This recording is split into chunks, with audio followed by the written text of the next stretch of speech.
Hello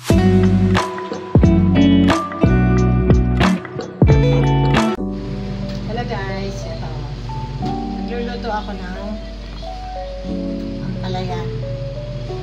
Ginisang ampalaya. Ayan guys. Gigisa muna ako ng sibuyas.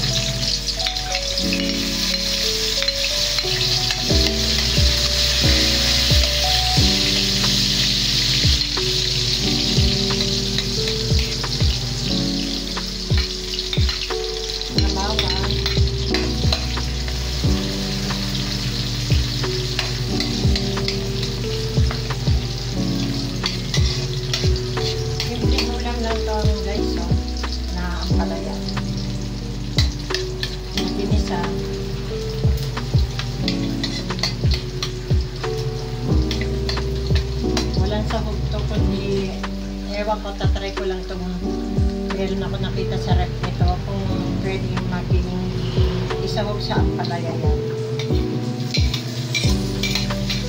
Makikita ko na lang sa inyo pagkain nila kayo.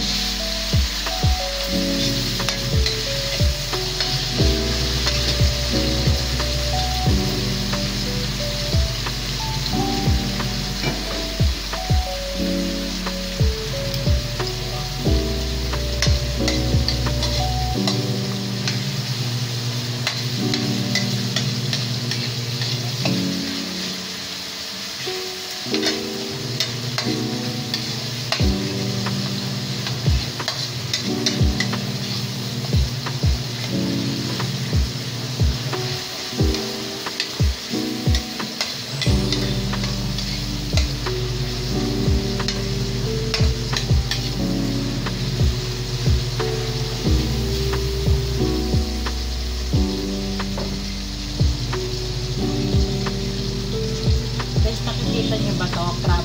Crab fish. Na-try ko to kasi meron ako nakita sa sa rep namin. Na-try ko kung mas masarap to sa ginisang ampalaya.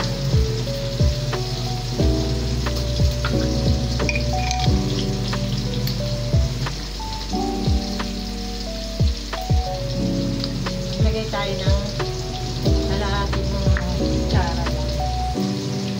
O dagdagan natin ng konti pa. Ayan guys.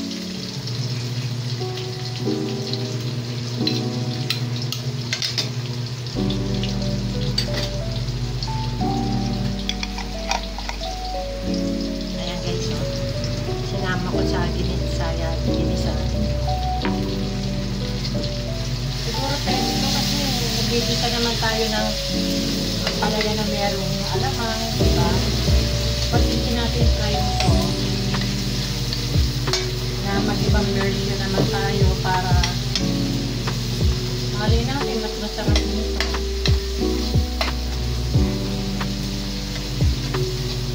Pero first time ko lang ito gagawin.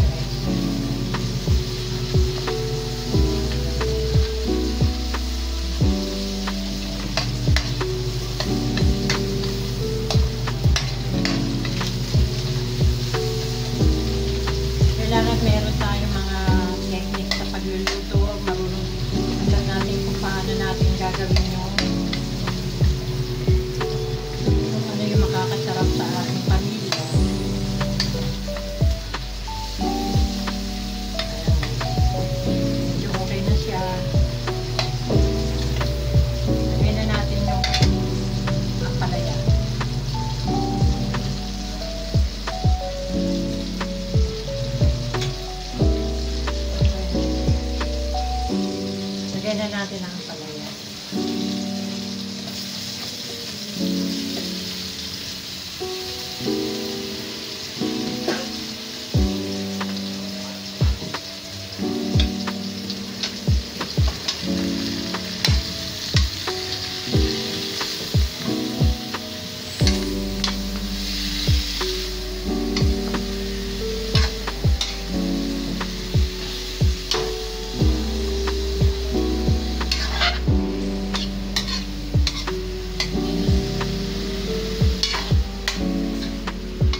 paminta.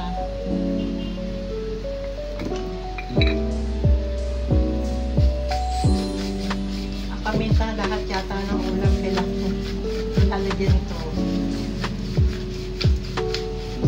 Ito yung nagpapasarap at saka medyo paminta talaga ang paminta.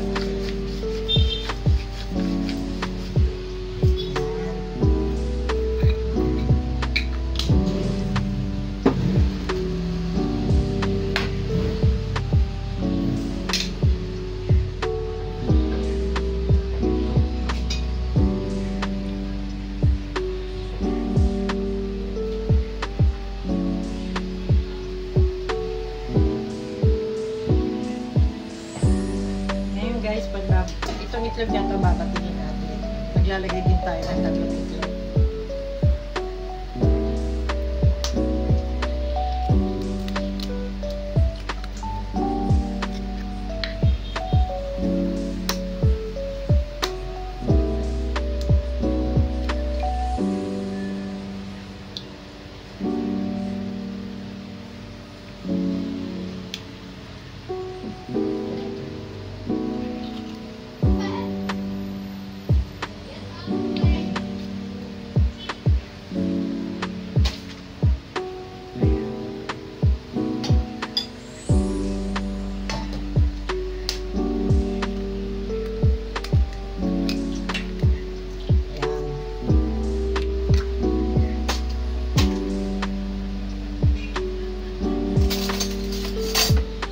Habang niluluto natin to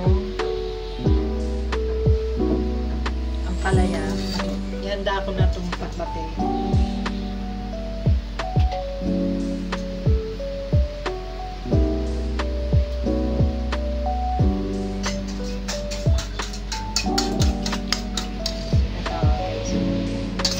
Babati na ako ng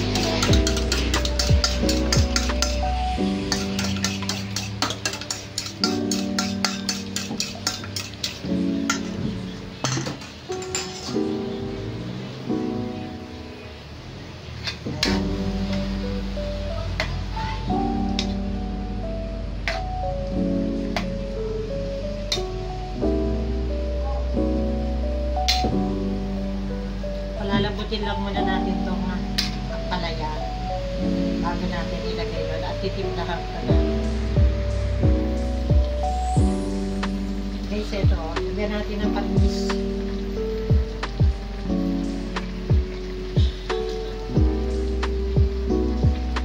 Mga 2 takip lang. Baka malat. Pero pag kulang na, madagdagan pa natin.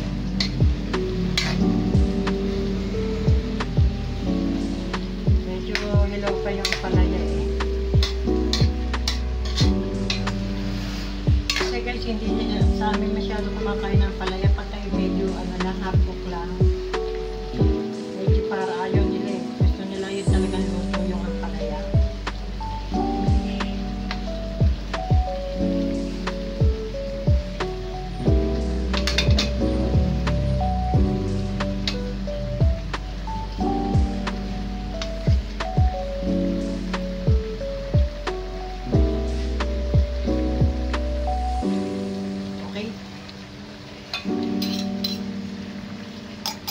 Okay na yung dalawang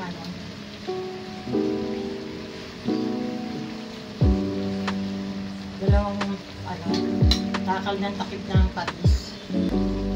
Masarap na siya. Tignan natin ito, okay na yung palaya.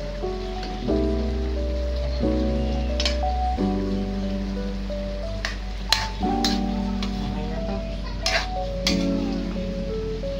Ayan guys, so pwede luto na. Lagay na natin yung itlog.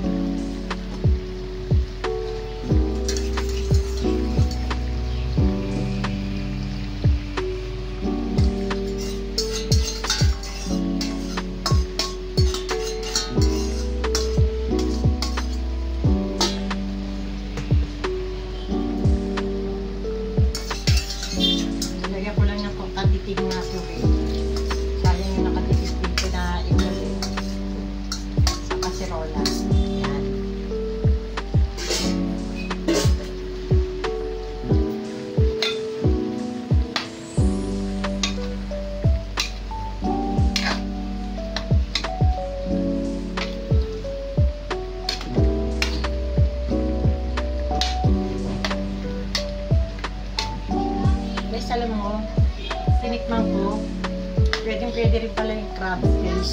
Kung meron kayo, ilagay nyo rito sa ampalaya. Ang lasa guys. First time ko lang na ginawa yun. Ang lasa pala niya.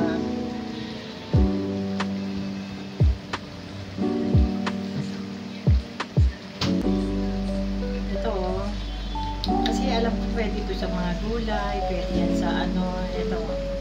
Kaya, sold talaga. Okay. Tikman ulit natin. Kasi nilagyan na natin ng itlog.